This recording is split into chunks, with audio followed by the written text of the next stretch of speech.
Peggy 3.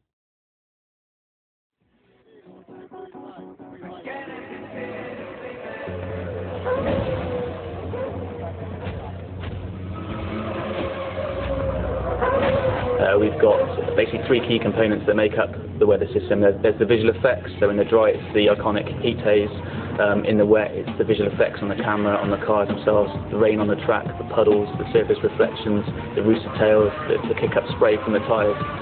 The second aspect is how those visual effects tie into the track simulation. So the third part of the weather system is actually the effect it has on the gameplay. It just changes the attitude of the car completely in terms of driving in the dry or fully wet or partially damp track. So it's all about the sort of strategy elements at those points where the track's changing from wet to dry. The track will evolve as each car individually drives on that surface, and yeah, very, very accurate.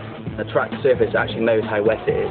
You'll actually find that the gamers on wet tyres on the drying track will try and seek out those puddles to cool their tyres and stop them from damaging.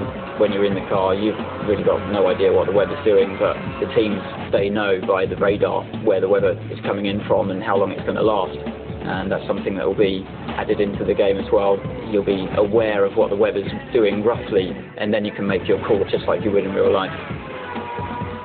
The weather system is set up to be completely dynamic for career. It changes over time.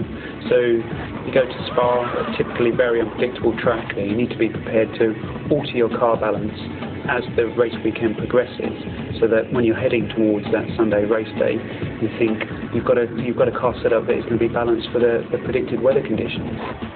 Players can be going along outside the points, and maybe they make a gamble. The clouds come in, the sky's dark, and maybe you preempt that the rain's going to come there, and you change your tyres early, and the player choice is going to be critical at those stages. It brings that new element of launching a multiplayer game with Monaco in a heavy downpour, Monaco in the sun, or Monaco when the rain just starts coming down. I prefer to play those kind of scenarios rather than switching tracks into reverse or playing point to point. It's about making the game that I've always wanted to play.